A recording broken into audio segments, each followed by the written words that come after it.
everybody. As much as I would like to be like really giddy and happy and smiley about what we're about to read, the unfortunate reality is people tragically lost their lives and experienced trauma that they're probably never going to ever get over. So I'm going to try to take a pretty serious tone with this video because I think it is respectful for those who have lost their lives and family members. But as the title does say, we will be getting into the $750 million lawsuit that in this one in particular, Lou Taylor is actually named as a defendant.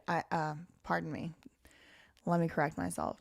Tristar Sports and Entertainment is named as a defendant. So let's just get into it. Now, I actually did take the time to read through a little bit of this lawsuit, the first like half of it or so, just to make sure, you know, what we were getting into and everything like that. So you will see some things highlighted.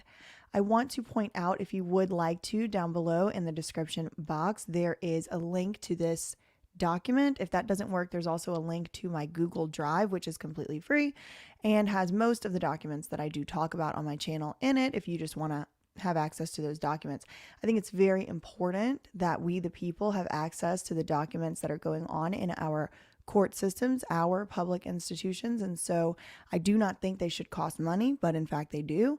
Most of these court documents I purchased with my own money, but in this particular case, Brittany the Stan on Twitter did send this to me. So thank you very much, Brittany the Stan.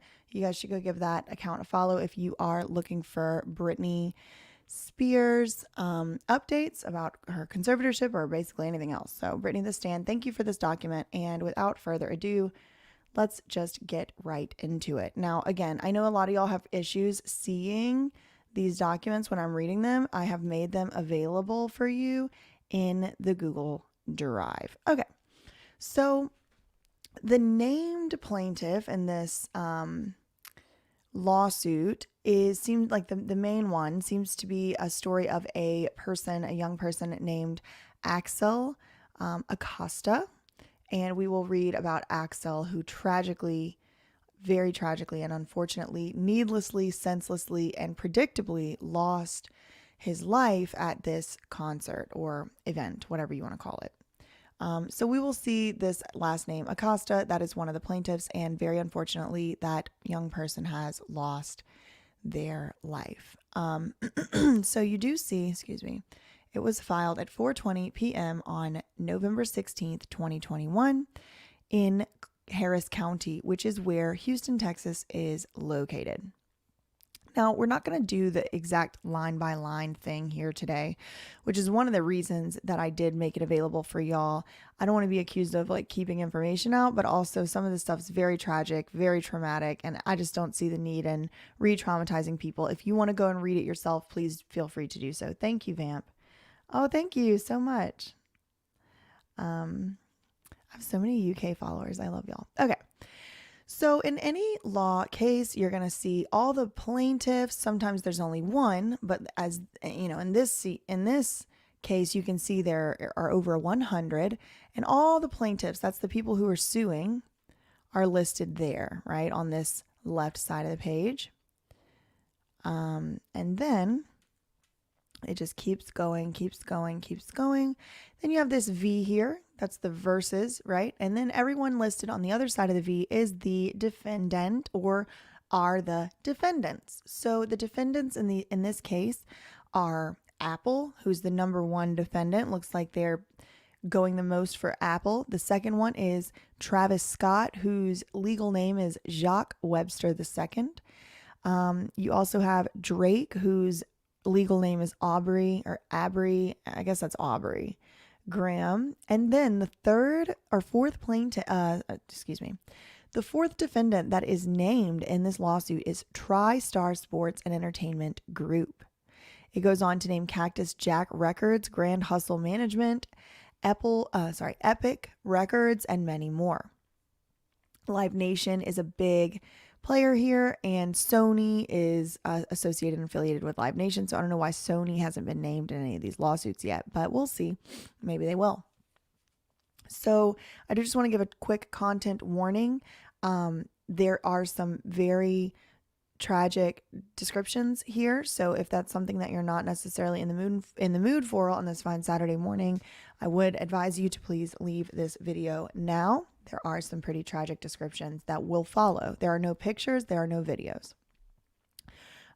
In the first half that I read, I don't think there's definitely not going to be videos on the court filing, but I don't know. I just like to let people know what you're getting into. Okay, so introduction is not going to come as a surprise to any of us. It's already what we've probably been able to gather together from the news stories. On November 5th, which was Kris Jenner's birthday, well over 50,000, mostly young people, attended a 2-day concert put on by Travis Scott and the other defendants, live streamed by Apple Music. Before the first night of the concert was through, meaning before it was over, before it had ended, 8 of the concert goers were dead. 2 others died days later, and scores of others were severely injured. One of the deceased is 21-year-old Axel Acosta. Axel was crushed by the incited, unruly, and out-of-control crowd with such force that he could no longer breathe. With such force that the air in his lungs was literally slowly squeezed out of him, sending his heart into cardiac arrest. When Axel collapsed, he was trampled by those who were also fighting to prevent themselves from being crushed.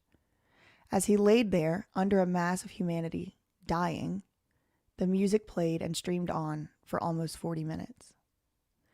When Axel was finally removed from the thick of human bodies by a few good Samaritans, he lay lifeless on the wet, littered grass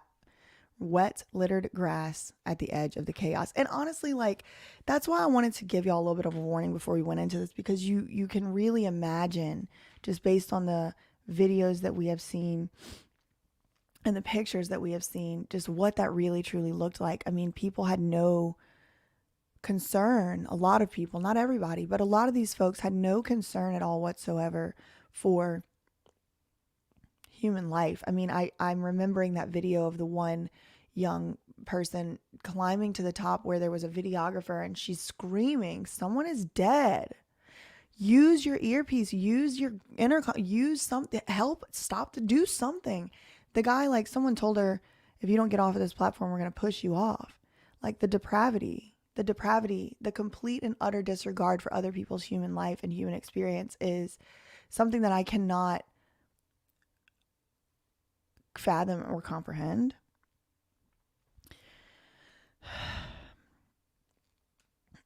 And the music kept playing for 40 minutes after he had started going into cardiac arrest, is what this filing says. Now, listen, I do want to just say, this is not a criminal case. This is a civil lawsuit brought by one citizen or 125 citizens against, and citizen doesn't mean like has your citizenship. I'm just saying like a private person, not the government, right? So in a criminal case, you're innocent until you're proven guilty. In a civil case, you have to, be proven the same way. So I'm not saying anyone's guilty of anything. I'm just reading the lawsuit and what the allegations are.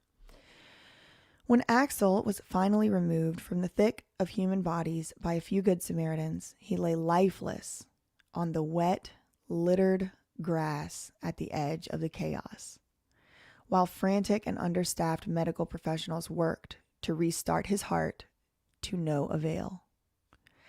Axel died that night on the muddy ground at a concert he attended for fun. Axel Acosta loved and adored Travis Scott and other performers at Astroworld. The feeling was not mutual. Certainly, neither Travis Scott nor his exclusive partners, streaming service, record labels, handlers, entourage, managers, agents, hangers-on, promoters, organizers, or sponsors cared enough about Axel Acosta and the other concert goers to make even minimal effort to keep them safe. The victims on that night went to Astroworld for fun. Neither they nor their families were ever warned that they were walking into an extremely dangerous situation. Now, I do want to stop right here right now. And I kind of tout myself as like someone who's fair and unbiased. So I do want to be fair and unbiased, even in the face of this tragedy. I have reason to believe many thousands of people who went to this concert were aware that they were walking into a dangerous situation. I mean, many people have said, I've been to Travis Scott concerts before. I've seen people jump off of balconies. I've seen people become paralyzed.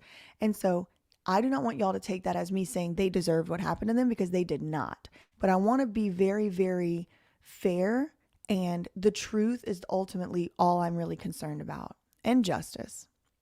So the truth is, the people who came to this concert, especially the adults who had been to many other Travis Scott concerts, they kind of did know a little bit what they were getting into. Now, I believe they had no way to know that it was going to become this out of control chaos nightmare like it did, right? So I'm not blaming them. They are not at fault.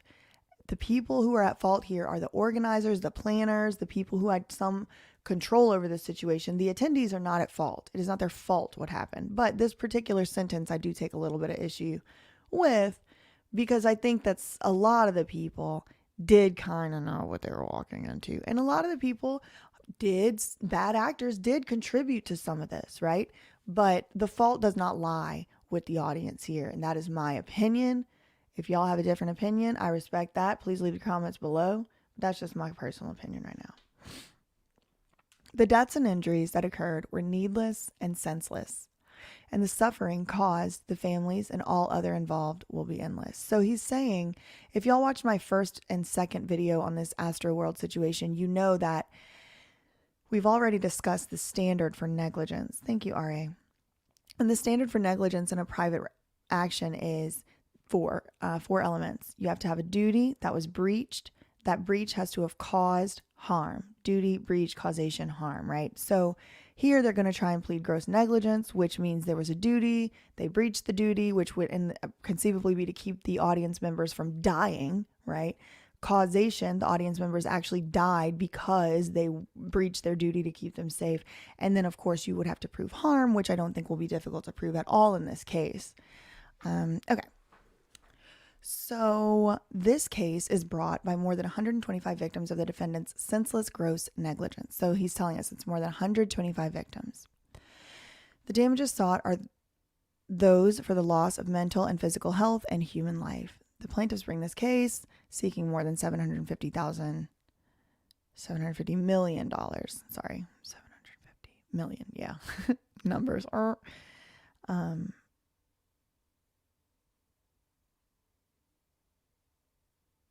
Yeah, so I see a few of y'all are mentioning my earlier point. Steve, I agree. The people who went to the concert did expect that there would be enough security guards and medics. The sad fact is that there wasn't, nor did they vet, who was hired to keep things safe. 100% agree. It seems as though the medics and security staff were very ill prepared for this size and severity of audience. So I do agree with that. The quantum, meaning like the remedy or the money or whatever, sought, this $750 million,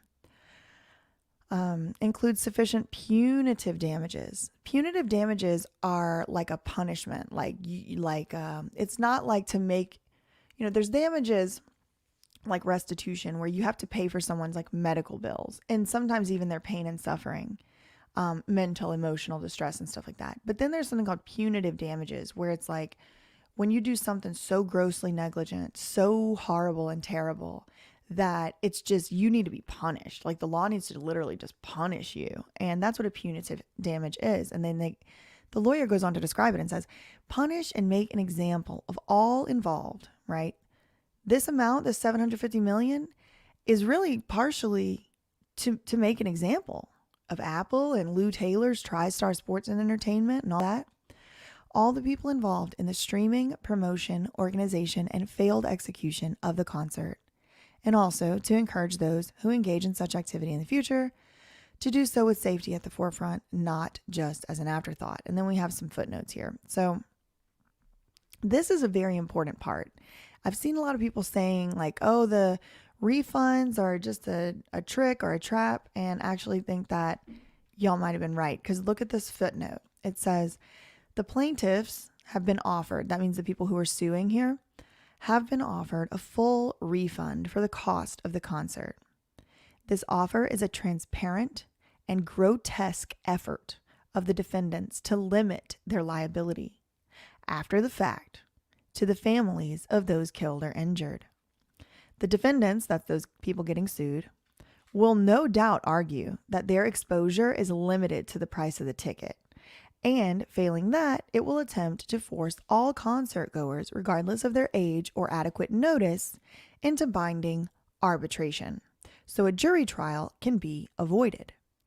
Attempts in this regard are based on a hidden legal language that is difficult to find even for an attorney, and is rarely, if ever, seen by the concert goer. And honestly, y'all, this footnote is one of the reasons I started this channel, and I'm going to continue making videos even after Free Britney because, hold on, excuse me. This cat cannot let me make a live, I swear. Okay. So this footnote down here, we're down here. Hold on. Let me take this thing away from her because I am really distracted by her noise. What are you doing?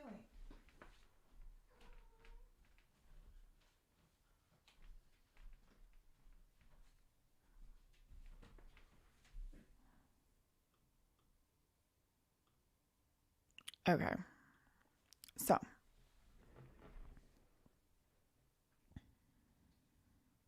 Oh my God, femme fatale. This is my biggest pet peeve. Wait, where are you? Starving and there's no milk because someone put the milk carton back in empty. Y'all got to stop doing that. Don't do it. Okay.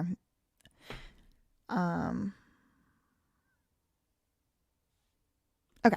Back to this footnote. This is one of the reasons I started on YouTube. Like really wanted to do YouTube beyond Free Britney because I realized these lawyers out here, I always had this impression that lawyers were like honorable and they like wanted to uphold the Constitution and they didn't want to lie and they wanted to have justice in the world and stuff. That is not true for like every lawyer. Some lawyers are just as bad as the next person. And I mean, I know that makes me seem a little naive, but whatever. I was.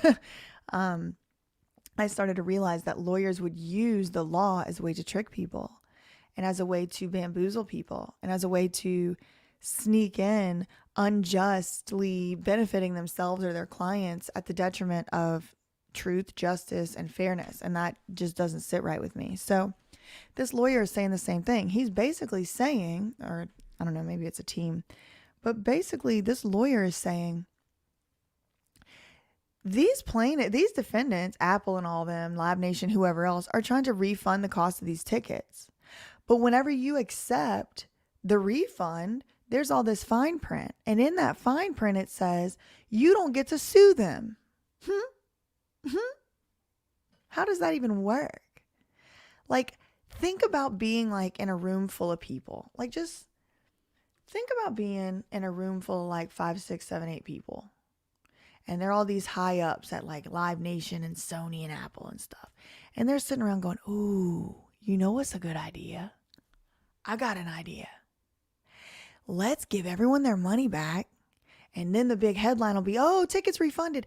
But then whenever we give their money back, there's going to be a secret hidden catch that they can't sue us. And then they're all high-fiving each other like, yeah, good idea, Brad. Like, that's what these people are doing. And I'm just like, people died.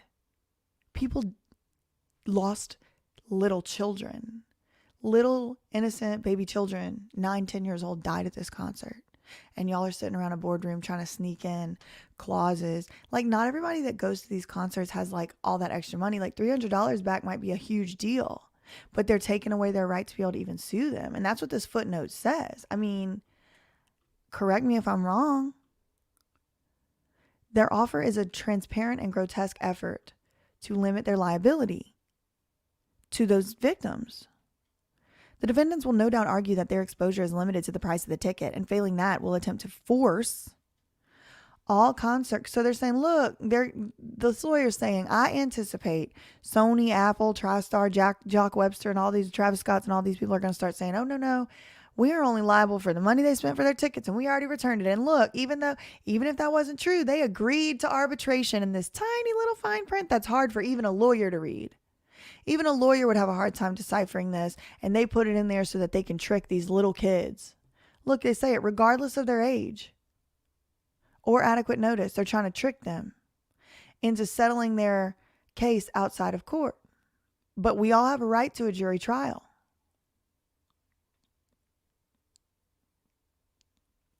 Look at footnote 3. Travis Scott indicated that he intends to pay for the funeral expenses.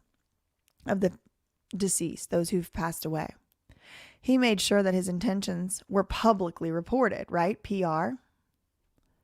The Acosta family would rather Webster have privately spent money on proper planning, adequate security, and medical staff before the concert, instead of publicly stating that he would pay for the funerals of those that were crushed and killed. Webster's efforts, regardless of their insincerity, are far too little and far too late. So this lawyer is saying, okay, he's trying to offer to pay for funerals, but why didn't he just pay for adequate security up front? He knew that people got rowdy at his concerts. Okay, so now we're going to get into the parties. We're not going to read them, but I'm just going to scroll by and y'all can just look. These are all of the people or the representatives of people who are suing in this particular lawsuit. Now remember, there are over 100 lawsuits filed. This is only one. This is one lawsuit. Okay, so now we're starting to get into the defendants. Okay, Apple, Travis Scott, Drake, and here we go. Tristar Sports and Entertainment Group, Inc. is a foreign corporation formed under Delaware law based in Nashville, Tennessee. Defendant has systematic, continuous, and specific contacts, conduct, and business activities, including but not limited to its conduct relating to this incident. So Tristar was involved in this incident, according to this lawsuit, such as that it is at home in the state.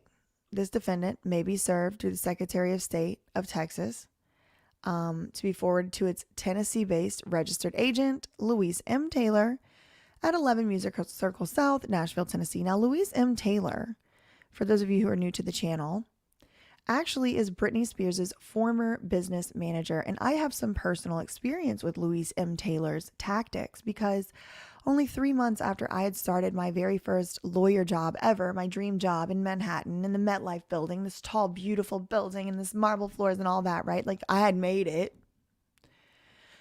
Lou Taylor tried to hire my law firm in an apparent attempt to make me stop talking about her. My employer contacted me and asked me to stop talking about her. And then when I said no, they tried to make me stop talking about her financial dealings and her conflicts of interest with a firm called Stonebridge Investment Counsel. Now, Lou Taylor is no stranger to controversy, but she always manages to escape somehow because no media ever reports on her. But it's not a secret why. She's a huge business manager. So all she would have to do, she has all these famous clients, is tell all her clients and all their managers, hey, don't talk to, People Magazine anymore because they say bad things about me or whatever. And then it's like, boom, the whole industry can blackball someone because they pissed off Lou Taylor. And so I am very pleased that the truth is starting to come to light about this woman. And it is very unfortunate, disgusting, deplorable, and despicable that it had to come to people, little children dying, in order for anybody to be saying her name. Okay? Now, I have thousands of hours of content on Lou Taylor. I'm not going to spend the whole video on Lou Taylor.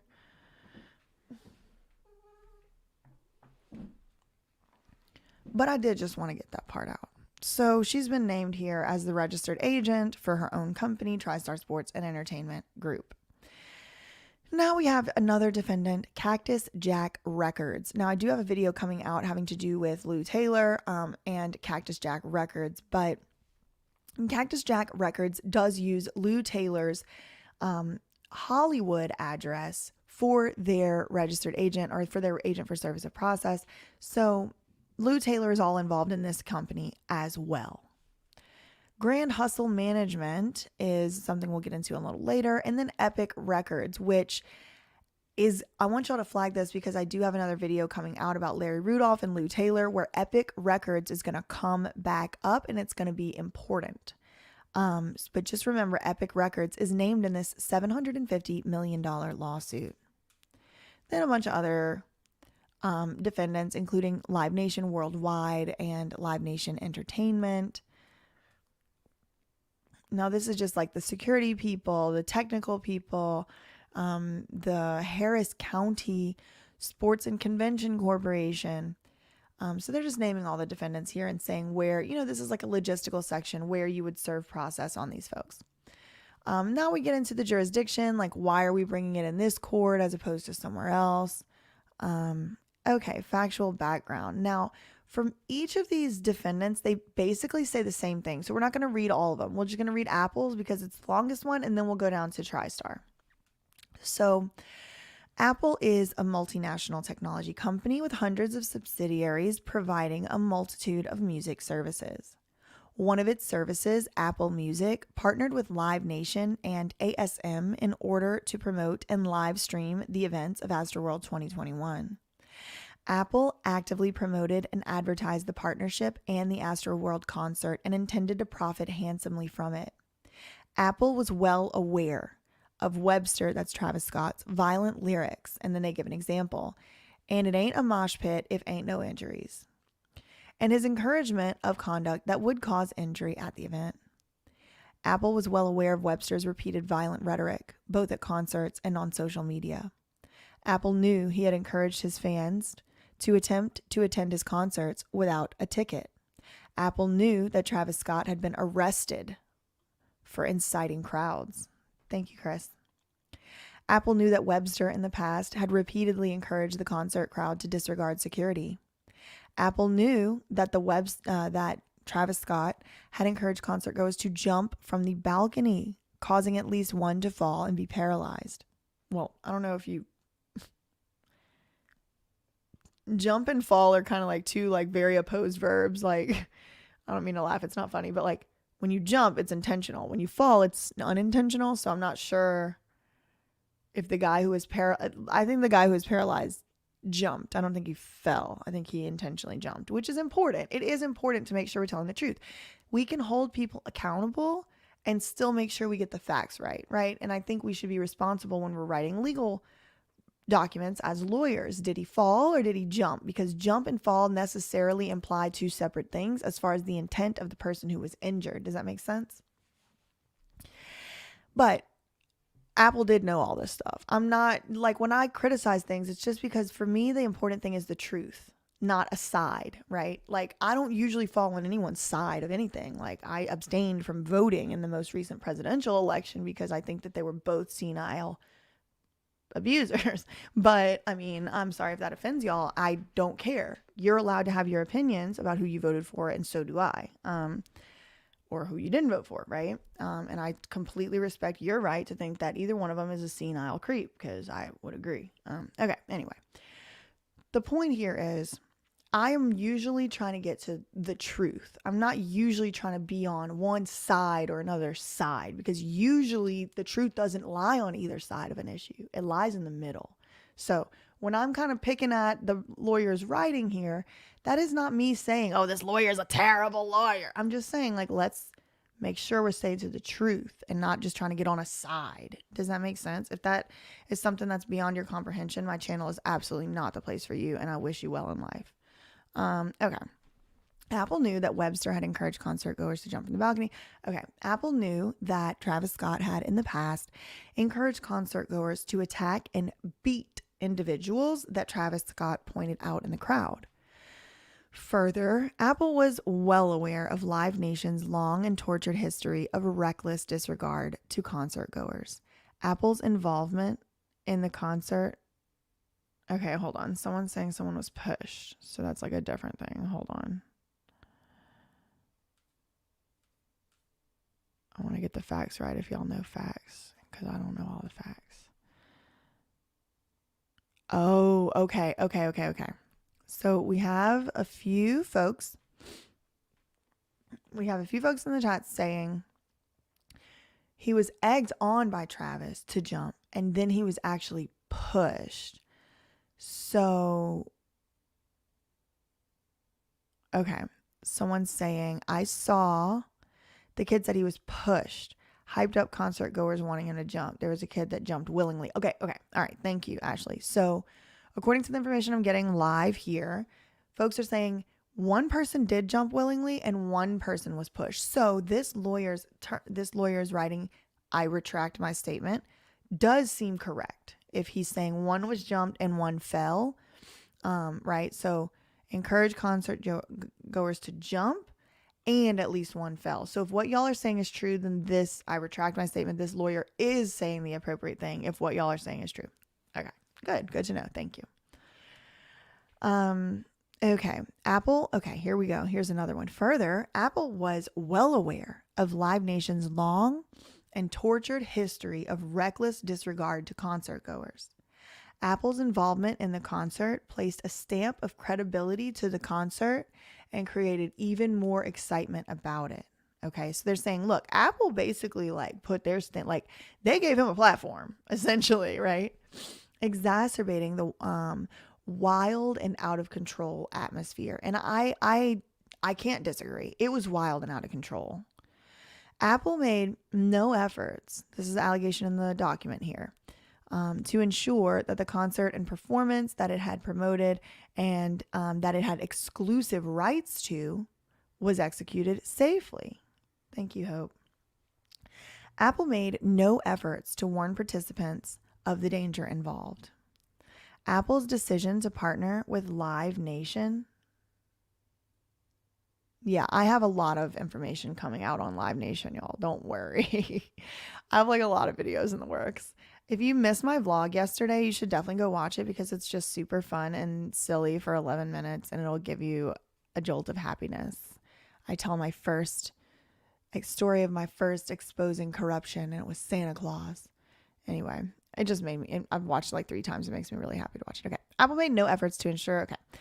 Apple's decision to partner with Live Nation, Travis Scott, Drake, and score more makes it complicit and jointly and severally responsible for the deaths and injuries that foreseeably occurred.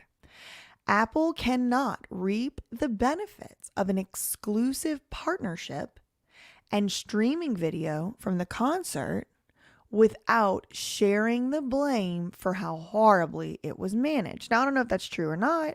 We'll see in court. As a large corporation with considerable influence, Apple could have and should have made demands regarding the safety of this event. And Apple's extensive experience with concerts as the largest music streaming platform in the world should have certainly identified issues with the execution of the event had it bothered to perform even a cursory review of the operation plans. Okay, that did not happen. What did happen was Apple choosing to live stream some of the chaos on their platform before ultimately cutting away. In the clip below, the lights on top of a police vehicle are seen from the stage as it attempts to render aid while defendant Webster continues to perform. Shortly after the camera cuts away, rowdy concert goers, incited by Webster, climbed on top of the vehicle and impeded its ability to help those in need. Further, everyone who watched the Apple live stream saw a concert goer on the stage, pleading for the performers to stop. Apple, along with its partners, however, chose to turn a blind eye. Okay, there was a picture. I just passed it up, though. Jacques Webster is a native Houstonian. We'll read Travis Scott's too, who currently resides in LA. Using the stage name Travis Scott, Webster has amassed a global following as a rapper and performer. His particular style of music often glorifies violence and other dangerous behaviors while insinuating that these actions are consequence-free by associating them with his lavish lifestyle. Now, this part here, I'm like, okay, whatever. People rap about violence. That doesn't mean they're violent. You know what I mean? Like, but maybe he'll build his case a little stronger here. Because, I mean, I do know there's stuff Travis did wrong. But, like, rapping about violence isn't something that can make, like, that's freedom of speech, unfortunately. I know if it hurts your feelings, like, sorry about it, but like we do have the freedom to rap about violence and not be like considered guilty or like liable for crimes that happen, right? That's just the legal standard, and it's also my personal opinion. Like, you should be able to like have your free speech. I'm a big free speech proponent, but we will get into other stuff that I definitely am going to agree with as far as what he did wrong. And again, this is just my opinion. Y'all do not have to believe me, agree with me, you don't have to follow me. Like, this is just, I'm just a girl on the internet telling y'all what I think. It's not the end all be all. I'm not involved in this case. Despite full awareness of his largely adolescent fan base's impressionable nature, Travis Scott has made a prolific career out of these ideas and practices. For instance, he refers to his most diehard fans as sickos and commands their antisocial conduct with an almost militaristic discipline, such as was demonstrated during the events that give rise to this suit. It was militaristic. I will agree with that part. Like, he was standing on the stage saying, I want to see your middle fingers to the air, and like 75,000 people raise their middle fingers to the air and start jumping up and down, making an earthquake, despite the fact that people are literally dead around them, is like a leader of a military. It is not something that is very unsettling. Examples of his reckless stewardship of his stardom number in the dozens, with just as many victims. One particular instance of note resulted in Webster being placed on court supervision for a year, like probation, after pleading guilty to a 2015 charge for reckless conduct. That charge resulted from a performance during Chicago's Lollapalooza, at which Webster encouraged his sickos to put their middle fingers up to security right now and chant, "We want rage." Okay, that's pretty bad. Okay, like, that's pretty bad. Like, put your middle finger up to security? Are you serious? The people who are there to keep people safe? Like, security isn't usually even police. It's usually not public servants. It's usually like privately hired individuals that like have things to go back home to. Like, not that police officers don't, but like when you're a public servant, you kind of know what you're signing up for to keep the public safe. Like, a private security at a concert, like, oh, put your middle finger up at them, we want rage. Like, okay, yeah, like, okay, I'm okay with him getting in trouble for that. In response to both Webster's and the crowd's behavior, the police on the scene were forced to stop Webster's performance after only 5 minutes at Lollapalooza. They also, oh shoot, okay, there's going to be a picture. I'm going to try and scroll by it really fast. Sorry, I did not know that there was pictures right here. I didn't read this part of the lawsuit before, so just letting y'all know. I'm not going to scroll right now. I'm going to read it, but then I'm going to scroll fast. I'll let you know again when I'm about to. Webster's performance after only 5 minutes. Okay, they also detained him for questioning and then charged him after he attempted to flee. Okay. Unlike the officials at Astroworld in 2021, the police providing security at Lollapalooza were prepared for the worst and in fact warned Travis Scott and his staff that the performance would be halted if he acted dangerously. So that goes to show there are people in the industry who will shut him down. And why didn't they shut him down in this particular case? Their prior warning was in response to a concert tour littered with dangerous events earlier that year. So that would have been in 2015. This was 6 years ago. This has been going on for at least 6 years. Live Nation, Sony, who I don't see named in this lawsuit, interestingly, Lou Taylor, Tristar, I don't know when she started managing him, but all this behavior has been going on since 2015.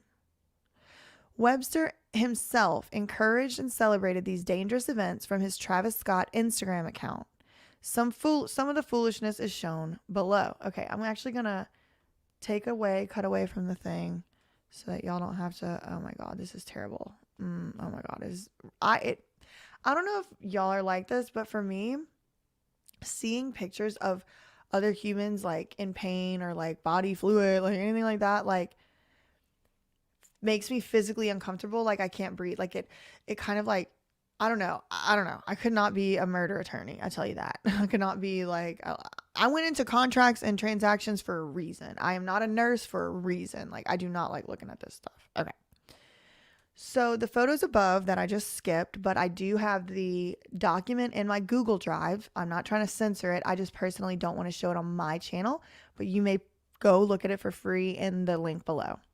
The photos above show Webster glorifying events where young fans suffered bodily injury, lost consciousness, and received life-saving medical treatment at a Travis Scott concert. Okay, so life-saving medical treatment had to happen. And y'all can go look at those pictures if you want. It does look pretty bad. There's 3 photos. These injuries occurred as a result of the environment Webster intentionally fostered and profited from. Webster, that's Travis Scott, then published these photos with the captions of encouragement, indicating that he relished these outcomes, essentially asking for more. The thousands of likes on Travis Scott's Instagram post paint a grim picture of the fan base he has amassed with his antics. I can't disagree, really. Webster was interviewed by GQ magazine. Okay, there's going to be another picture. Okay. Webster was interviewed by GQ magazine where he was asked about the atmosphere of his shows and why it seemed he encouraged his crowds in attendance to become violent with one another. He responded, quote, "I always want to make it feel like it's the WWF or some The matches put on by the World Wrestling Federation, which is the WWF, are of course staged with fake emotion, fake rhetoric, fake violence, fake injuries, and fake blood. The emotion, violence, and rhetoric at Travis Scott's concerts are real and have resulted in real injuries and real death." In 2015, Travis Scott was accused of inciting a crowd against his own security personnel at one of his performances. He even began fighting with security personnel himself when they intervened to try and restrain an unruly fan. The entire interaction was videotaped and it paints a disturbing picture. Again, I'm going to... I guess y'all can see this picture. This one's not bad. Okay. It's just him on the stage, like picking a fight with security. Okay.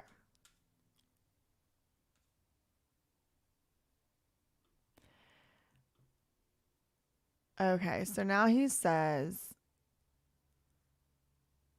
throughout the video, Webster shouts, that's Travis Scott, into his microphone, "F those lime green shirt wearing MFers, F them up." He goes on to chant repeatedly, "We want rage," to an already very violent, look, he's beating someone up right there, to an already very violent and extremely unruly crowd. In April of 2017, at a performance in New York City, Webster encouraged fans to jump from an upper deck balcony in order to crowd surf, a dangerous practice where concert goers take what could be potentially lethal leaps from great heights into crowds of other fans in the hopes that they will be caught before they hit the ground. As with many of his antics, Webster can be seen on video taunting young fans, saying things like, "They're going to catch you, don't be scared, and I see you, but are you going to do it?" One young concert goer who attended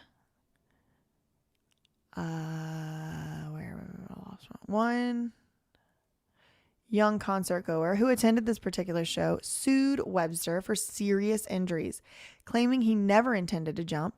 Oh, here we go. Here's the true story, according to this lawsuit. He never intended to jump, but he was pushed by other fans who were incited by Travis Scott. That young man is now paralyzed. Later in 2017, Webster was arrested. Hold on, let me put this back over here. Nope. Okay. Was arrested. Sorry, I'm trying to kind of keep some of this stuff off the screen, but it's hard. I didn't realize they had all this in here.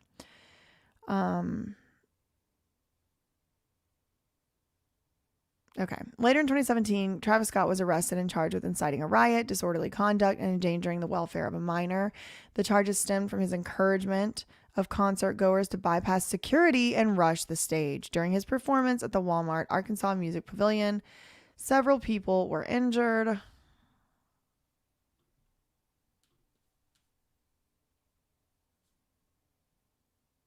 Oh my God, this is terrible. Ugh, I do not like these pictures. Okay. Webster pleaded guilty to disorderly conduct and paid restitution to the injured people. Oh my God, this is really bad. So I'm not going to show the picture.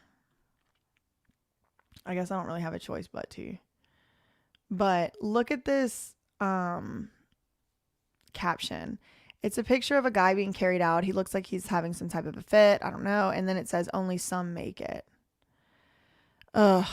During the Astroworld 2019 Astroworld Music Fest. So during the 2019 Astroworld Festival, Webster encouraged his fans to storm the entry barricades. Webster's use of the phrase "be safe" couched in the middle of a comment clearly intended to appeal to the violent tendencies of the crowd.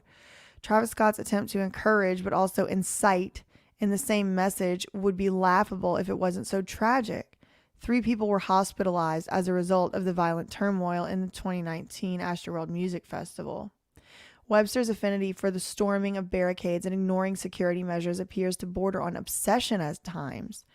Reports from multiple shows, including Astroworld 2021, describe ticketless fans waiting outside the venues for the signal from Travis Scott.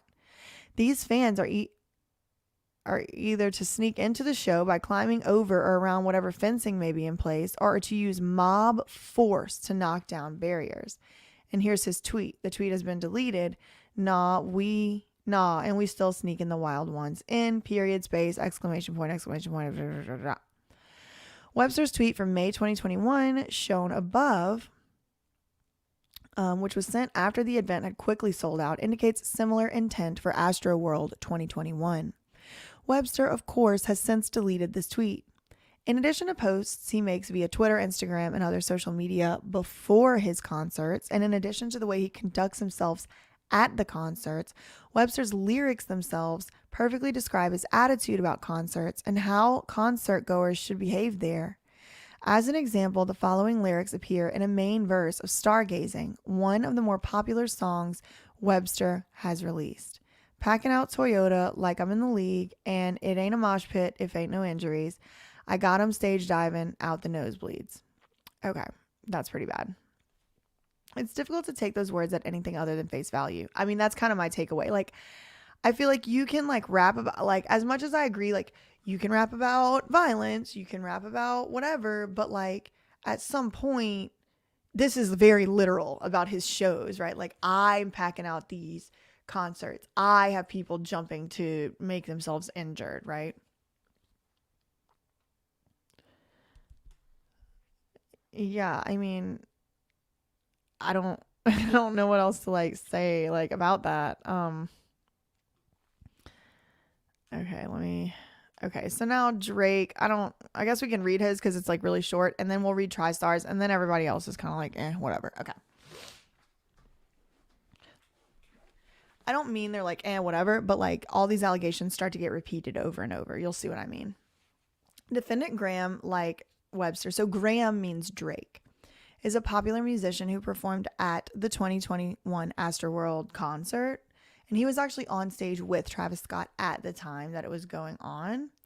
How do I like hide this over here? Is this how I do it? Yeah. Okay. Sorry. I didn't mean for y'all to have to like look at those pictures. Oops. Again. Oh my God. I blew it. Live is hard. Okay.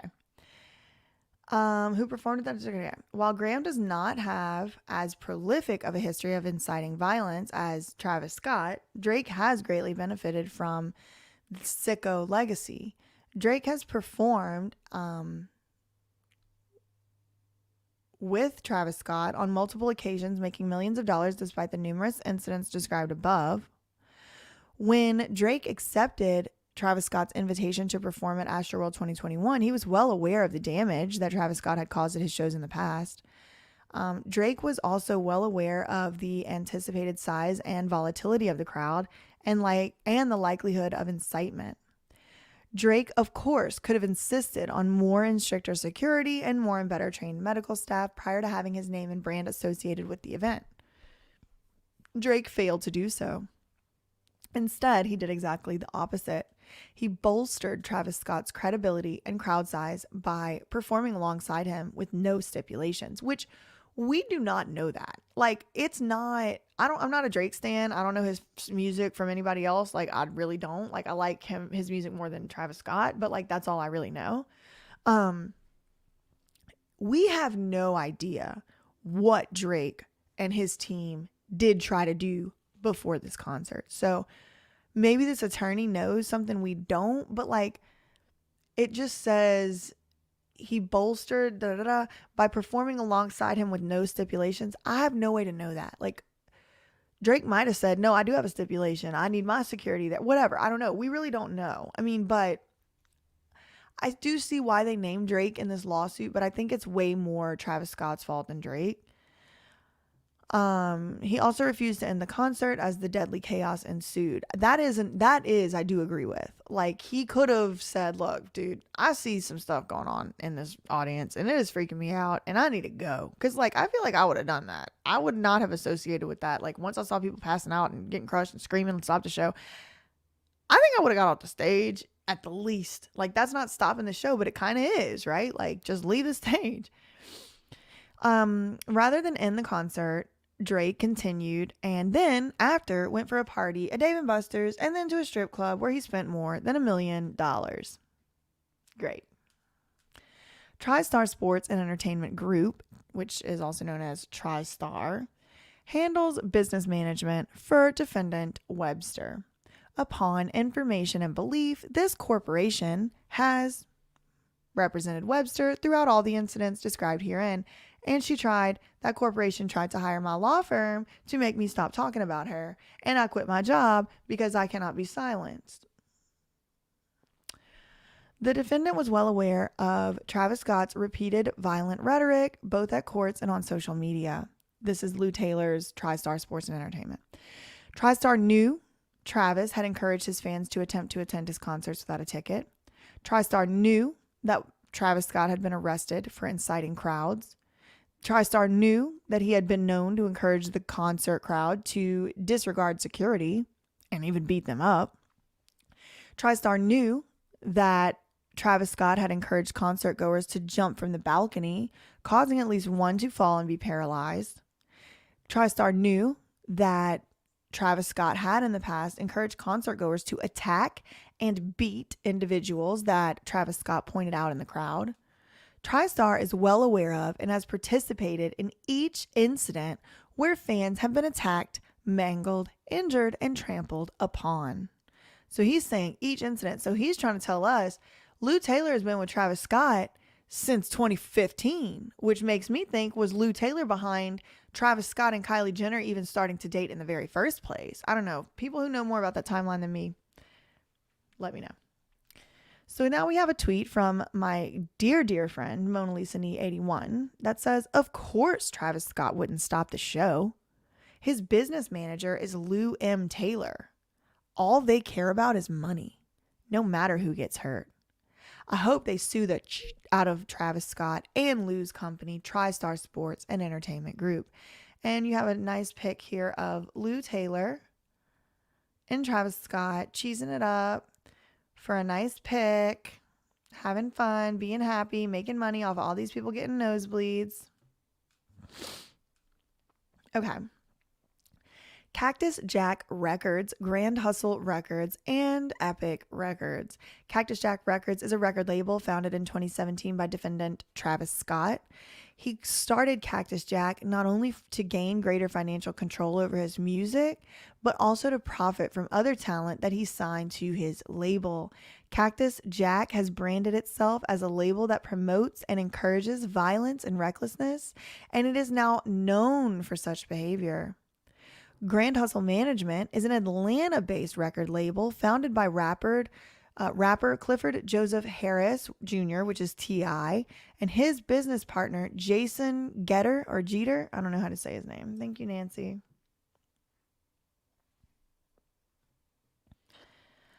Epic Records. Again, y'all keep this in mind because I will have a video coming out having to do with Larry Rudolph, Britney Spears' former business manager for like 25 years, and Epic Records. And I'm starting to make a few connections. I want y'all to start making these connections too because I could use some help with the research. So remember, Epic Records is a New York-based record label owned by Sony Music Entertainment and a subsidiary of Sony Corporation America. And again, I just want to real quick put a personal story in here. Y'all remember whenever Lou Taylor tried to hire my law firm and all that? The lawyer who she was trying to hire, his name is Stephen Kong. And he had worked at a couple other law firms, but he worked at Sony Television Division or Sony Entertainment Division, some division of Sony that works with like PlayStation and stuff for like 20 years. So he works at Sony for like 20 something years, ends up at my law firm, and within 1 month of him ending up there, Lou Taylor is trying to shut me up through using him, Stephen T. Kong, I think it is. Anyway, Winston and Strawn LLP is the name of the law firm. It's publicly available information. That is where I worked, and I think there might be something more to it than I originally thought, because like Sony just keeps popping up and all this stuff having to do with Lou Taylor, and I'm like, isn't that interesting? 1 month, literally, this guy started like in the middle of April. By the beginning of May, they were trying to shut me up. Like the middle of May. It was like 1 month by the time he started at my firm before they were trying to shut me up. She had like figured that out like very, very quickly, who was going to be at the firm, like where I was. Like it was the first 3 months that I worked there. In the first 3 months, I started on February 1st. By July, I had quit the job because I was scared. I felt intimidated, and I felt like they were being frankly shady, collusive. I felt like they were working with Lou Taylor's Tristar Sports and Entertainment to extort silence out of me through the use of threatening me with my job. They never explicitly threatened me with my job, but my mentor did say, well, what do you think happens, BJ, whenever people don't do things that their bosses like? Whenever you do things that don't make your boss happy, what do you think happens? Like I'm some kind of 5-year-old. Why don't you use your words and tell me what's going to happen, which is AKA I'm going to get fired. I know why you didn't use your words, Carrie, and that's because I could sue y'all, but the joke's on you because I still probably could. Cactus Jack, Grand Hustle, and Epic are credited with producing Astroworld 2021. This lady, Jessie Peters, is starting a new management firm with Larry Rudolph from Epic Records. And I'm wondering if they're starting something new because they knew Epic was already going to have this reputation. I do wonder how Larry Rudolph and this president or this lady from Epic Records all of a sudden is starting this brand new thing with Larry Rudolph. And I already know why they do it, because the names of things start to have a reputation, and you have to start something new. But here's the thing. Y'all's names are about to be the ones with the reputation. So everywhere you go, we're going to know. You can change the name of your record label, Sony. We know what you did. We know what you did, Stephen T. Kong. Travis Scott merchandise available for sale at the event was provided by these three, right? T.I.'s label, Epic, and Cactus Jack. Typically the role of an artist's record label at their concert. The defendants were well aware of his repeated violent rhetoric, both at concerts and on social media. These defendants knew he had encouraged his fans to attempt to attend his concerts without a ticket. The defendants knew he had been arrested for inciting crowds. See, so it's like the same thing gets repeated over and over. That's why I was like, after Lou Taylor, it's kind of the same. Knew he had been known to encourage concert crowd to disregard security, encourage concert goers to jump, fall and be paralyzed. Says the same thing over and over, right? The record labels participated in Astroworld 2021 despite the glaring safety concerns and this knowledge, and did so for the sole purpose of profiting from it. And then the rest of the thing just goes through each of the defendants, right? It's all the same thing over and over. Encouraged to jump, encouraged to attack, right? Trey Hicks. Okay. Former Scoremore employees paint a picture of a company with history of disorganization, cost cutting, and unprofessionalism. These former employees make it clear there was no real structure to the business. Vital roles remained unfilled for long periods of time, and bottom line driven decisions that put profits over people. There it is. Live Nation approached ASM about holding the Astroworld Festival on the grounds of NRG Park. They wanted a space large enough to accommodate tens of thousands of fans. Live Nation insisted on an event using standing room only seating, ableism. This is one thing. I'm going to go on a soapbox rant one day. If people don't start putting places to sit for disabled people at concerts, I swear to God, I have missed so much fun in my life because I have to have somewhere to sit. And the thing is, they won't let you bring your own little chair in. Like, I'll bring in a little chair and like a little tot chair or whatever. No, you can't bring that in. It was dangerous. You could do it dangerous. You know what's dangerous? Forcing disabled people to stand up. Maybe that's why people keep passing out at y'all's concerts, Live Nation, because y'all make disabled people stand up and we be trying to go and then pass out. Ugh. And then you make the water $6. Like, we don't need hydration. Like, even able-bodied people need to sit down. Jesus. But now we're seeing from this lawsuit, Live Nation insisted on an event using standing room only seating. Like, you can't even pay to buy a chair. But can you imagine if people would have been sitting at this concert? But then the counter argument is, maybe if people were sitting down, they would have been rushing the stage. If everybody was like, okay, sit in your seats, stay there. I don't know. It just seems like a setup to me. It's the more I read this lawsuit, the more I feel like they definitely knew this was going to happen, almost like it was a plan. Rather than providing rows of assigned seats, standing room only seating allows the promoter and organizer the ability to put more people into one space. I swear to God, if Live Nation takes over the airline industry, we're going to be standing on the planes. Live Nation sought to extract maximum profits from the Astroworld Music Festival in an effort to generate more revenue. Live Nation also arranged for live streaming and merchandise sales at the event. Practically everything Live Nation did in relation to this event was designed to generate more revenue, which is fine. Generating revenue is fine. The problem comes in whenever you generate revenue over the safety and health of the people who you were responsible for hosting at an event. This defendant was well aware of Webster's repeated violent rhetoric, right? This is the thing all over again. Attended, this is the same, they like copy pasted. Encouraged to jump, encouraged to beat, and all that.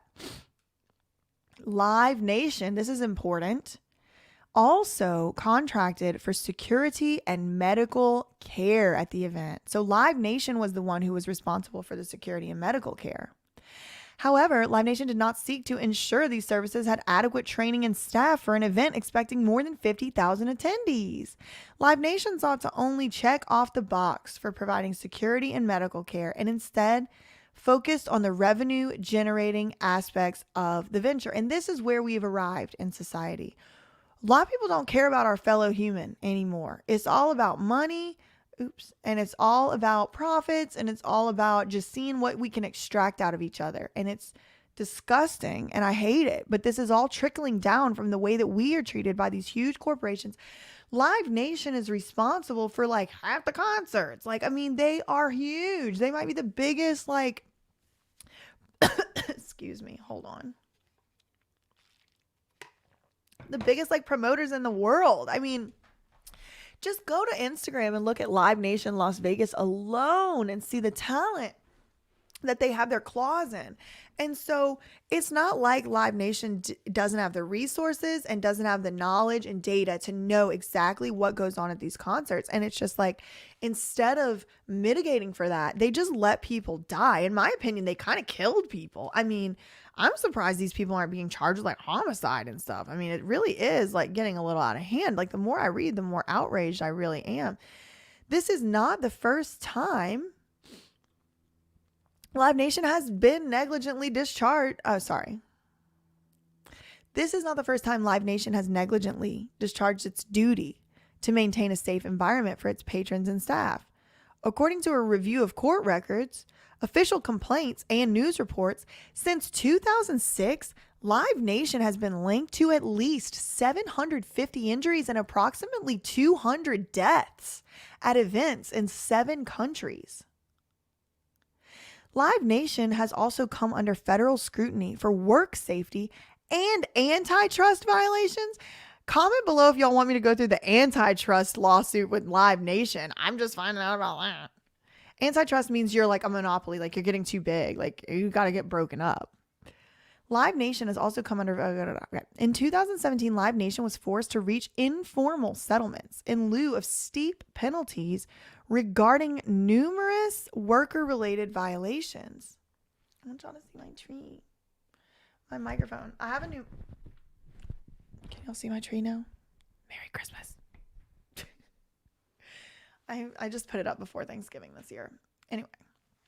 In 2017, Live Nation was forced to reach informal settlements in lieu of steep penalties regarding numerous worker-related violations. Among these, some of its more notable failures to protect its patrons are, and then we have a bulleted list, a lawsuit in 2016 which named Live Nation as being negligent in allowing another crowd surge, that resulted in the trampling and broken leg of a woman attending, an explosion. Oh my God.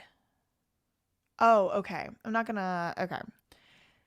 Live Nation was also responsible for that explosion in Manchester at the Ariana Grande concert, some kind of a mass shooting. And some of this stuff, I'm like, how would Live Nation stop a mass shooting? Like, the police can't even stop that. But again, I don't really know. Like, I'm just reading these bullets for the first time in my life. some type of terror attack at a concert hall in Paris, stage collapse. Okay, so this looks more like something within their control. A stage collapse at the Indiana State Fair that killed 61 people. A tragedy for which Live Nation settled for $50 million. And a 2018 stampede caused by poor crowd control at a concert in Central Park in New York City. Patrons at the show sued and stated in court documents they were trampled, pummeled, and assaulted. The sad truth is many have tried to hold Live Nation accountable for its reckless and intentionally harmful practices in the past. But as evidenced by its repeated issues and the tragic events of Astroworld 2021, those efforts have been largely unsuccessful. And my opinion is that they just factor it into the cost of business. They just they always knew eventually something was going to happen. People were going to get hurt. Look, they settled already in 2011 for $50 million. That was 10 years, a decade ago. That was a decade ago. $50 million ain't nothing for them. Nothing. Now we have the security. I wasn't going to read through this, but now I'm just kind of interested to see how all this stuff fits together. So if y'all want to hang around for that, I'll be keeping going here. So we have Contemporary Services Corporation, Apex Security. Apex Security. That sounds very familiar. SPS Security and Valley Security Company. They are all contracted by ASM and Live Nation to provide security and safety to concert goers. According to personal accounts from concert goers, security personnel were few and far between. Finding anyone with authority to help alleviate some of the anguish was next to impossible. Not only that, many report the security at the event appeared ambivalent to the suffering of those there, recording surging crowds and people begging for help with their cell phones instead of rendering the aid they were hired to perform. And again, who could blame them? Travis Scott we already know he sicks his fans on security. Get those yellow shirt MFers. Like, I mean, is that what was going to happen? Like, I don't want to be at the butt end of this violent crowd. I just don't blame them. But again, I wasn't there and I really don't know what happened. In some more disturbing accounts, security guards were actually assaulting concert goers who attempted to come to them for help. Jesus. A video posted to Twitter shows a security guard from the event body slamming a patron, seemingly just for being in his way. What are these thugs? In the screenshot below, okay, we're going to have a screenshot coming up. NRG Stadium. Thank you, Heath. I do not know. I don't know why people go to these events. I try not to judge people and their choices. I try to encourage people to go seek out what makes them happy. But me personally, I have no idea. I do not like to go to large events. I like to sit in a seat and sip a drink or whatever. Like, I do not want to stand up and get crushed in a crowd. But I'm also 31. So, like, I don't know. I'm old. I'm an old lady. In the screenshot below, NRG Stadium can be seen in the background, and a purple Astroworld banner can be seen just above the unnamed security guard who is in the process of throwing a patron over a barricade and slamming his head onto the concrete. Shortly after the events in this portion of the clip, another security guard steps up and attacks the person filming, knocking his phone from his hand. The security companies at Astroworld were ill-equipped to deal with the 50,000 concert goers, much less the many more that actually attended. Moreover, the security personnel were not adequately trained, for the most part had never worked together and had never worked a mass event such as Astroworld. Further, and importantly, the security companies themselves had never worked together before, and there was no overall coordination among them. The lack of security from even before the opening of the gates at 10 a.m. on the morning of the concert was evident and was reason enough to stop the concert even before any performer ever took the stage. Okay, I'm going to just do a scroll. Oh, my word. Okay. Ugh. Okay. Again, if y'all need to see it, it's linked below. I'm not going to be showing it on this video. Okay. So we have these three: Resource Event Group, Fuse Technical Group, are event design companies based out of Florida, that's suspicious, and Illinois. They contracted with ASM and Live Nation in order to design the stages and sets used at Astroworld 2021. Okay, I want to go on a little detour real quick. So I heard from someone's personal experience of going to the show, like on one of those Instagram lives someone did or whatever, that he was up very close to the stage, and y'all know, like, remember from science class, like, in order to burn, fire needs oxygen. So, when you put the top on a candle, the flame goes out. That's because fire to burn needs oxygen. So fire sucks up surrounding oxygen from where it is. Y'all remember those 8 huge pillars of fire that were like blowing up from the stage? People were saying they felt like, and this was like an EMT or a paramedic, like a nurse or someone in the medical field. He said he felt like the fire was taking the little bit of oxygen. Remember when people were saying they had to, like, they couldn't move their arms and they had to put their heads up in the air in order to take a breath? Well, when they put their heads up in the air, this fire is sucking the oxygen out of the air. So I'm wondering if this is going to, like, mention that or what. That's what comes to my mind when I hear it, when I see it. Okay. According to many news reports, which, I mean, I don't really believe news reports personally. Like, I try to get my news from people that were at the event. News lies. I didn't realize that until the Britney Spears case, but the news will lie straight to your face. They will lie straight to your face. Half the time, these reporters don't even know they're lying because they don't sit there and do the research. They just get handed a story and then they got to report on it or whatever. Like, I do not believe the news. That is not a credible source to me. But experts, I do think, is a little more credible. Lack of foresight and poor stage design contributed to the tragedy that occurred at Astroworld in 2021. So they're saying lack of foresight and poor stage design actually contributed to the tragedy. Operators of the event had full knowledge that more than 50,000 concert goers would potentially be in attendance, and that these concert goers would attempt to gather in front of the stage where Travis Scott would be performing. Yet, the stage design by Resource was far too small and was ill-equipped to handle that many people. This inadequacy resulted in people being tightly crammed into the small pits near the stage, where many eventually fell and were trampled. Many of the victims were injured or died as a result of the surge from the rear as bodies became propelled forward and crushed against each other. Now we get on to Paradox Worldwide South Texas EMS. Paradox Worldwide, Paradox. That's a cute name though. Like Paradox, like Paradox with an X. I don't know. I'm a nerd. Sorry, y'all. Were 2 of the medical service providers that were charged with providing medical services to concert attendees. Despite being well aware of Travis Scott's previous antics, and despite knowing that more than 50,000 individuals would attend, these defendants were severely understaffed.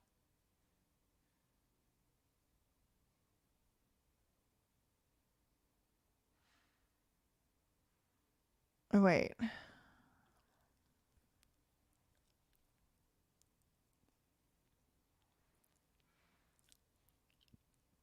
I'm just reading some of y'all's comments.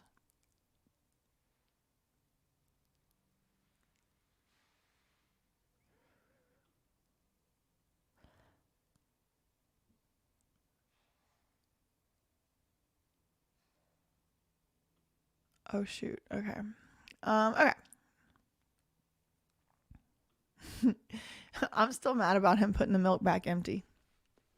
Okay, so back to Paradox. Despite being well aware, blah, blah, blah, they were severely understaffed and limited in resources. Many of the individuals who were charged with providing medical service had never worked at an event such as Astroworld before. Further, inadequate efforts were made to coordinate amongst medical service providers, the organizers, and security. Further, because NRG Park is a county property, city resources such as the 151 surrounding as the 151 surrounding fire stations with ample EMF staff had no jurisdiction. Okay, so what they're saying is NRG Park belongs to the county, Harris County. It doesn't belong to the city of Houston. So they're saying the city resources, like the fire stations and EMF staff, didn't actually have jurisdiction. And I think that's a little bit weird. I think there shouldn't be a jurisdictional concern where you need to save someone's life. If you're there and it's happening in your city, you should show up. And I don't know if maybe the law was keeping them from doing that or what. I'm not an expert on that. But I feel like that needs to be something that needs to be considered. Again, like, you have no jurisdiction to show up and give CPR? That does not make sense to me. The organizers and promoters of Astroworld failed to include the ample resources of the Houston Fire Department into the plan, but rather chose to save money, contract with private services with limited resources. Both Paradox and South Texas EMS both boast extensive experience with providing medical services to events and concerts. It defies logic that companies claiming such expertise could bring such limited resources to a concert expected to attract 50,000 attendees. The gross negligence of the medical service providers contributed to the tragedy of Astroworld. And to me, I'm reading that more as like the owners, not like the individual paramedics and EMT people that just showed up. Like, I feel like he's not blaming them in particular. It's more like the people who own it, the people who staff the the emergency services company. Okay, now we're on to the Sports and Convention Corporation. Harris County Sports and Convention Corporation owns the physical structures at NRG Park, including the stadium. So this is the county that owns it. The stadium, other buildings, the parking lot, and everything else. Now remember, y'all, do y'all remember when I was really suspicious whenever it first started getting reported and we had that cop come out and say, oh, it was someone alleged that they were poked with a needle and then someone was stabbed and gave naloxone and he came back to life or whatever, all that stuff. And I was like, I'm very suspicious of that because none of the actual concert goers had actually said that happened. Well, this is why I was suspicious. Look, they're getting sued. So they got to have some alibi. They got to have some reason. Oh, it wasn't us. It was some maniac in the crowd sharing their drugs with people, just stabbing people with it. That did not happen. These people have been scared because they were negligent. And now we got all them trying to cover up for each other. They all trying to, oh, it was a needle. No, it wasn't. It was all of y'all thinking you had it under control. You were going to cut corners and save costs in order to make a lot of money and get a lot of people into your little county. But y'all didn't take enough precautions. Well, nothing to do with no needle. In my opinion, allegedly. Okay, so the county had a duty to all individuals who came onto its property. Yes, they did. Sought to delegate this duty to festival organizers such as ASM and Live Nation. The county cannot delegate the blame for the horrible mismanagement and negligence that occurred. They were well aware of his, okay, and then they say it all over again. Well aware, they knew he did this, they knew he did that, they knew he did this, they knew he did that. They turned control of its park, over to Live Nation. This act, without putting precautions in place, was negligence and gross negligence. I think that's a strong argument. Astroworld was destined for failure from the moment before it ever began. I don't know if you needed to put from the moment, just a little legal writing point. You could have just said before it ever began. The narrative regarding the Astroworld 2021 to date is that deaths and injuries occurred because of a sea of out-of-control individuals that rushed the stage around 9 p.m.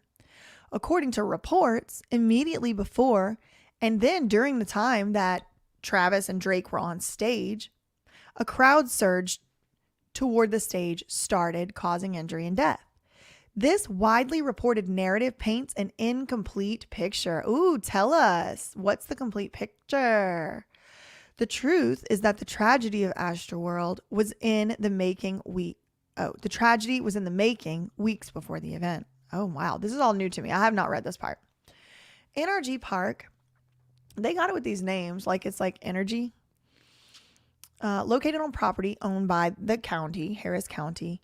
County official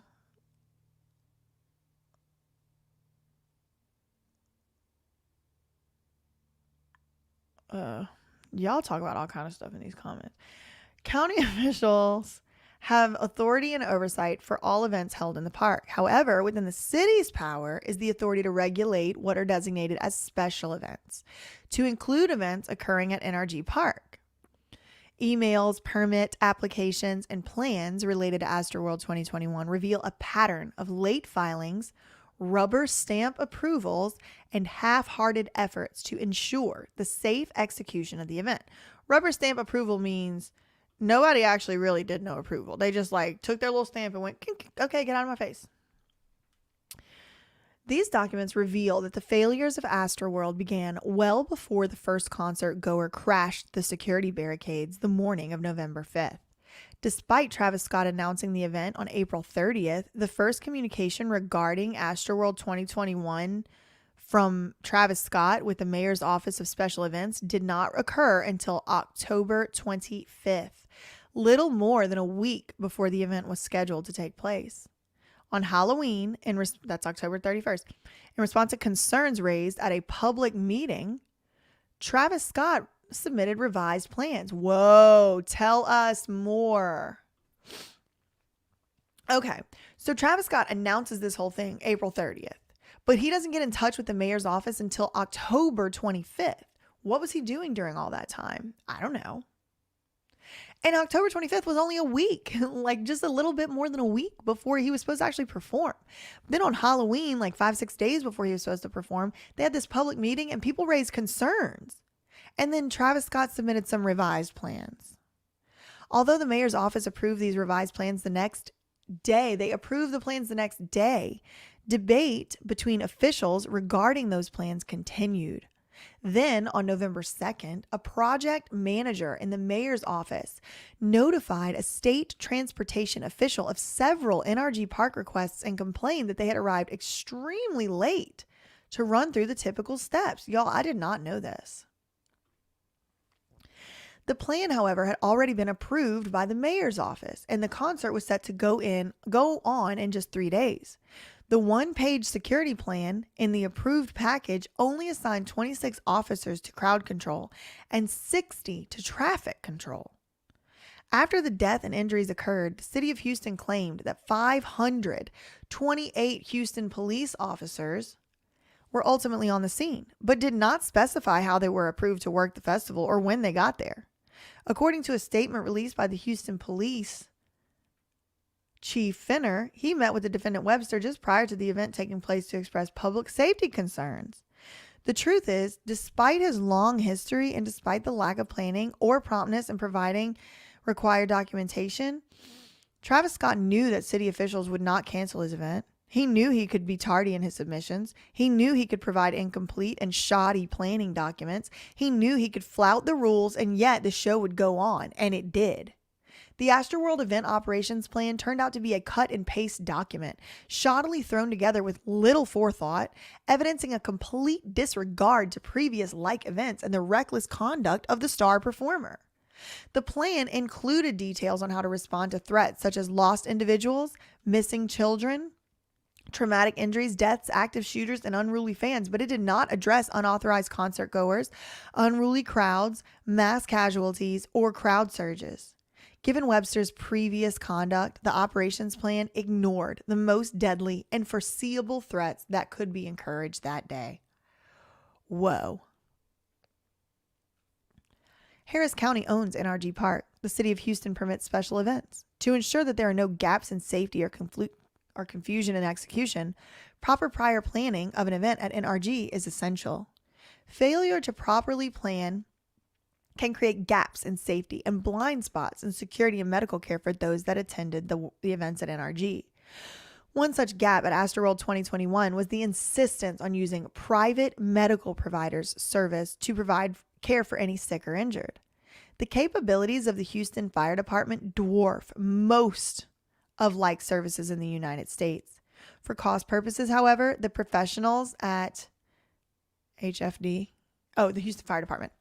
The professionals at the Houston Fire Department were not employed. Even had a few of their first responders been allowed inside NRG's gates, which they were not, such individuals would have had the resources of the entire Houston Fire Department available to them in the event of a mass casualty event that occurred, or even if it appeared that one would be likely to occur. Despite not being engaged, the Houston Fire Department did, in fact, station one team outside of NRG's gates. Those individuals logged the activity in the park. The log's timeline paints a dark picture of an event that was well out of hand from the moment it began. 8:15 a.m., Lieutenant Barrow requested riot equipment. 9:15 a.m., 12 hours before this incident started, Houston Police Department prepared to open gates to participants. 9:20 a.m., participants have breached in 5 minutes. 5 minutes went by between the Houston Police Department preparing to open the gates and then them being rushed. 9:23, 3 minutes later, participants have breached the main gate, bypassed the COVID testing checkpoint. So, it's a super spreader event at this point. 9:25 a.m., the police department requests medical for 4 individuals by 9:25 a.m. It is clear to see that things are already beginning to get out of control before the gates were even officially opened. 9:35, Apex Security requests assistance at venue gates. 10 a.m., venue gates open. 10:02, venue fences are damaged. No control of participants. 10:05, breached merch lines. No control over the merchandise. So I guess it got stolen. Crowd trying to push down the final barrier at the merchandising. 10:30 a.m., more police requested behind the merch booth. 10:54 a.m., approximately 100 participants jumped the fence into the purple lot. 11:10 a.m., request for medic at merch shop at the green lot. 11:18 a.m., a group of 200 people approaching McNee Kirby near gate 10. A group of 200 people rushing gate 10. Participants are now dismantling barricades. 10:21 a.m., Houston Police Department attempt to shut down bridge to green lot if needed. Less than 2 hours later, large groups, presumably compromised of sickos, outnumber the requested number of police and are already rushing the gates and dismantling barricades. Police begin discussing the possibility of shutting down lots and entrances to try and control the access to the event. Here's a little mappy map. The above diagram shows the layout of NRG Park for demonstrative purposes. The extensive number of access points, both those authorized and those forcibly opened, show just how difficult it must have been for the meager forces to maintain security and control. Yeah, look at all these openings. 11:32 a.m. People are jumping the fence into Texans practice field. 11:33, we need medical to blue lot. Like, this is in the morning. Travis doesn't go on until 9 p.m. 11:36, and this is just one little crew of fire people, right? Imagine if they had been able to come in and really enforce security at this event. 11:36, participants storming. Do y'all notice stuff like this? Like, there's a space right here that this one doesn't, that the rest don't have. Participants storming venue entrance. 11:39, multiple people without wristbands arriving at the green lot, meaning they snuck in or broke in. 11:49 a.m., Houston Police Department shut down merch booth. 12 p.m., this is lunchtime, participants going under the fence at 1313 green lot. 12:13 p.m., adult detainees to purple lot, juveniles to reunification. Participants, reunification means going back to where your parent can come pick you up. Participants have broken gate 13 in green lot. SWAT drone reported in teal lot. I don't know what that means. Who had the SWAT drone? I don't know. Is that a bad thing? I don't know. Field Force 5 assigned to green lot. Participants attempting to get under fence at 12:59 p.m. Okay, here's like a picture of the crowd. Oh my God. 1:26 p.m. Participants using bolt cutters to enter into green lot. 1:58 p.m. Large crowd rushing VIP entrance. 2:44 p.m. Report of breach fence 2686 Merworth, Wilshire. Then we have like around 3 o'clock p.m. Causing damage to property. 3:21 p.m. Request assistance to yellow lot for large group trying to go over the fence. 3:54 p.m. Paradox, 54 patients treated since the beginning of event. Okay. So 3:54 p.m. They've already had 54 patients treated since the beginning of the event. 4:20, large group charged main gate unsuccessfully. I bet you they planned it at 4:20 on purpose. 4:41 p.m. approximately 150 rushing gates at Kirby and Restwidge. So this West Ridge. That's people rushing the gates. Okay. The image above, which I'm not going to linger on, shows mobs pushing through 10-foot fences by sheer force and rushing into the venue. Okay, I'm not going to keep going, but this is like a long-ass thing. Okay, so let's get to the end. This is when it all got real, 9:28 p.m. The quote from 9:28 p.m. confirms the outcome that the events of the day have been leading up to so far. Sheer chaos had erupted as breach after breach, crowd rush after crowd rush had overtaken the festival. Barricades had been destroyed or pushed aside, and Defendant Webster's sickos had entered the premises unauthorized and rushed the stages, causing panic, trampling, and deadly crowd surges. Okay, hold on. I'm gonna scroll past this picture. Yeah, not good. Okay. Let me just see if there's... Oh my God. Ugh. Okay. 9:30 p.m. There's just more stuff like going on. Unconscious female, multiple people in the crowd. Radio advises at least 5 911 calls related to unconscious people. Report of possible CPR, right? So it's just all just going off. Despite this declaration, Defendant Webster continued the show. Okay. The fire department declared a mass casualty event at 9:38 p.m. Despite this declaration, Defendant Webster continued the show for another 40 minutes, even introducing and performing with Drake. These defendants continued to perform despite accounts that lifeless bodies were being passed through the crowd in full view of the stage. Emergency vehicles, I don't know why this just messes me up, y'all. Emergency vehicles that attempted to render aid in the crowd were attacked and jumped on as shown below. As people fell and were stepped on, and as multiple episodes of cardiac arrest were occurring throughout the crowd, the show raged and the sickos loved it. At one point, shown below, Defendant Webster can even be seen looking in the direction of a lifeless body being dragged away as he performs only a few feet away. Defendant Webster did not even acknowledge the scene in front of him. I'm definitely not showing this picture. Hold on. Oh, God. She appears unconscious and is not showing signs of life. There's a girl that's... Then they showed the girl up on this thing. Oh, I did not want to see these pictures. Sorry. Okay. The above images demonstrate the extent of the chaos occurring within the crowd, while defendants Webster and Graham continue to perform. In one of the widely circulated images above, a woman climbs through what she describes as a sinkhole of bodies to reach a camera operator on the top of the stage. She attempts to inform the camera operator of the death just below him, and he does not respond in any way other than telling her she is not allowed to be on the stage with him. 9:52 p.m. IC request level 1 MCI. I don't know what that means. Reported cardiac in progress, cardiac arrest 2211. There's like all of these cardiac arrests going on all over. 9 total fatalities, 1 critical, 2 admissions. So look right here. We were told there was 8 fatalities. That's what the media reported to us. Okay. But if you look right here, 12:08 a.m., the paramedics recorded 9 fatalities. So what is it? Look, I mean, I don't know. Did he just do a typo? He's reading off from the fire department's notes. That's what he's purporting to tell us. 9 fatalities. So that's already a discrepancy with what we heard from the media, which was 8. The last log entry reveals the carnage from the night's activities, preventable deaths, and hundreds of preventable injuries. As victims were being transported either to the morgue or to the hospital, Webster and Graham were en route to their after party. They both now claim they had no idea that individuals had been killed or severely injured. Their claims of ignorance are believed by the fact that they were belied.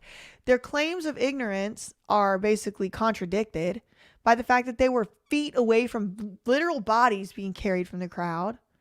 The real-time logs of the Houston Fire Department reveal that the organizers, promoters, security, medical provider companies, performers, and every other entity and individual involved had ample opportunity to stop the event long before anyone was injured, and they should have.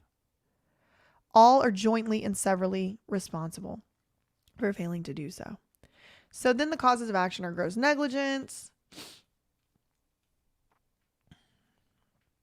Respondent superior, which means the boss is responsible for the actions of the employee. Wrongful death of Axel Acosta. Liability on the premises, unsafe premises. And then we're talking about, these are the main losses they're going to be discussing. It's going to be pecuniary loss, which is this is tough. Loss resulting from the death of Axel Acosta, including but not limited to loss of advice of counsel, care, maintenance, support services, earning capacity, as well as the reasonable contributions of pecuniary value that plaintiff or any heirs would in a reasonable probability have received from him and he ever lived. So this is like pecuniary loss is like, if he wouldn't have died, he would have been able to earn money. So he deserves and his estate deserves to be compensated for that. Number 2 is mental anguish. Mental anguish suffered as a result of the death. So this is Edgar. This is the dad. Bringing a death for his son. Loss of inheritance. Which is a legal term of art. Okay. Then there's more plaintiffs. Jury trial. Conditions precedent. All conditions precedent to the plaintiff's right to recover have been fully performed. Okay.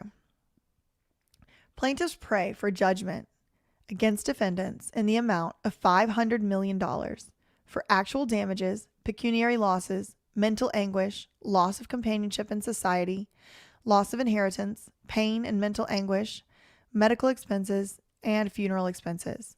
$250 million in exemplary damage. That means like make an example out of Apple and Live Nation and them. Pre- and post-judgment interest as allowed by law. All costs of court. And all such other further relief. Okay, so that's it. Oh my God, that was like really rough. Sorry about it. It was like deeper and darker than I like originally had anticipated.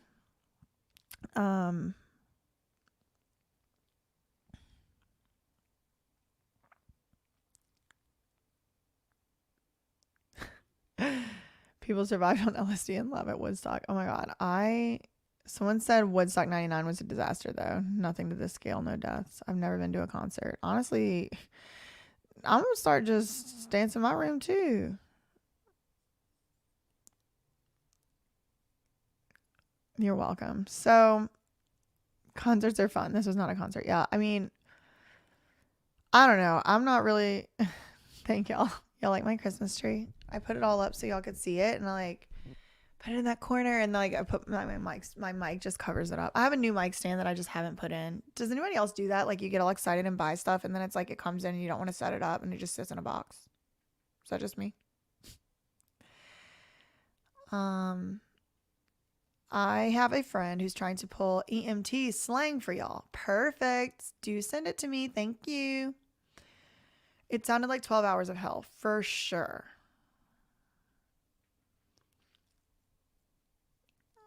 Absolutely perfect in this room. I have all kinds of things. This little, I just keep adding to this. Look how cute. This is supposed to be an ornament, but there's nowhere to why am I showing it to the microphone? It's this little, I don't know what it is. It's a little, I don't know. He doesn't have a hook on his head. He's supposed to be an ornament. So then I just put him on a list of the video. Cute cat videos. Yeah, I need to go I feel so sad and sick and dirty after reading that. Like, I know it's important that people know stuff like this, but just as a person, it really does. Oh, it's a seal pup. It really does bother me. And that's why I like to surround myself with pink glitter things. Cause it's there's sweetness and innocence in the world. Cause it's just bad out here. These people knew that kids could die at this concert. There's no way you could convince me otherwise. All these people knew. They knew kids could die at these concerts. And I'm talking about kids. Y'all can say what you want about parents. That doesn't mean that the kids deserved something to happen to them. The parents should have known. Probably. But that doesn't take away from the fact that the kids were there. And they didn't really know. I just don't think I hold them to a different standard. That's just my opinion. Y'all don't have to if you don't want to. They should have called it off sooner.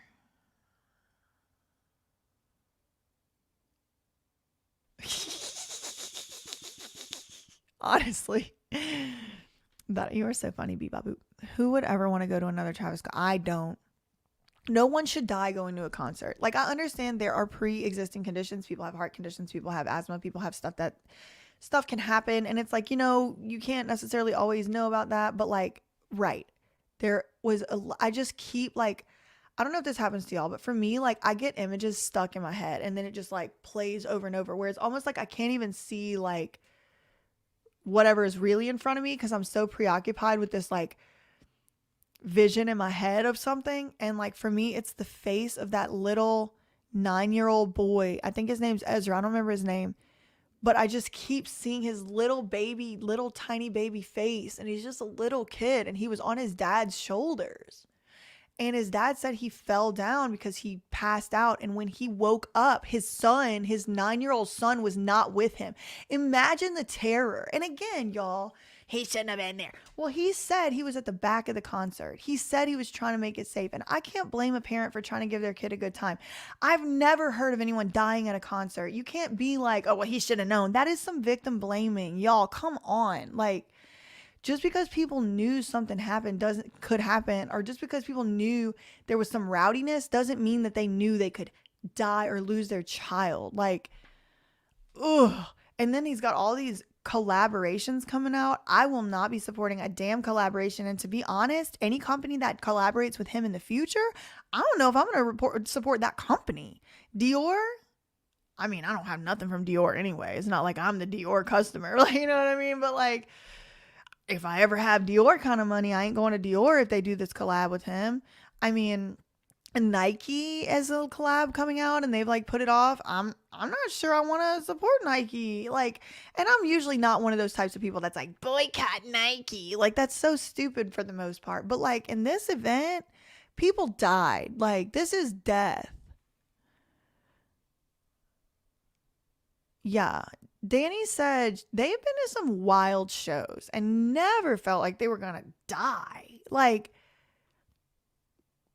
yeah, I would like to take one moment of silence for Ezra and the other child victims. And then I think I'm going to want to wrap it up because I just can't stay in this mental space. But I do think it's important to share it with people. And so we know what these corrupt corporations do not care about us. They do not care if we live or die, y'all. This lawsuit is Exhibit A, and I'm going to just keep doing Exhibit B, C, D, E, and F, and I'm just going to have to keep sending me some positive vibes. But I do want to take a moment for Ezra and the families and everybody that experienced trauma that they're never going to be able to recover from in some way or another. And then I think I'm going to go. So let's take this moment.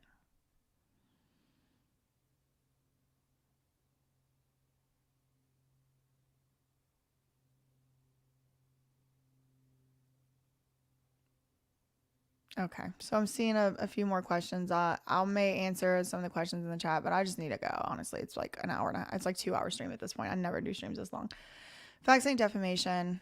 Love y'all, mean it. Try to take care of yourself. Watch some cartoons or do something you like, because fighting for justice whenever stuff this evil is happening, it takes a lot of toll on your mental, spiritual, and emotional health. So I'm happy that we're going through it together, and I hope that we'll be able to make some big changes in the world, working together and exposing some of this corruption.